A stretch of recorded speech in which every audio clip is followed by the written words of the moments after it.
Ring-fence bulk goods to save NRZ. Former chairperson of the Parliamentary Portfolio Committee on Transport, Dexter Nduna, says it would be difficult for the National Railways of Zimbabwe, NRZ, to be turned around despite the $400 million deal, unless government ring-fences bulk goods transportation by rail. In an interview with Newsday recently, Nduna said for a very long time now, the NRZ has been in its doldrums due to a plethora of reasons, chief among them obsolete equipment.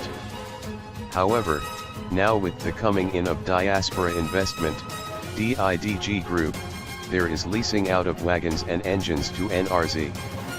This, in a way, has rejuvenated an otherwise sleeping giant, Nduna, who is currently a member of the same portfolio committee, said.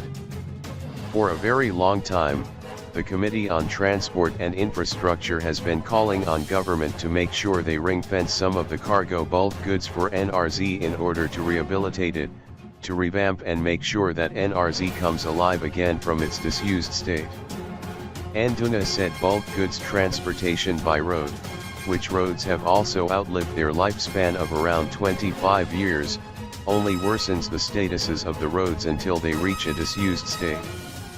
They are run down quite fast, so the ring fencing of the bulk goods transportation is need. When NRZ came to Parliament some time back, they said just by transportation of coal from Wanj, if they could optimally be capacitated, that would increase their capacity or the revenue generation by 10%, he said.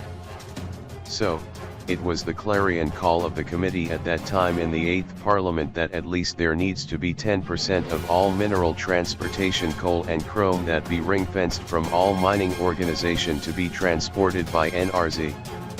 These are quick wins and low-hanging fruits that I believe can quickly resuscitate NRZ, in particular now that there is DIDG, Nduna said.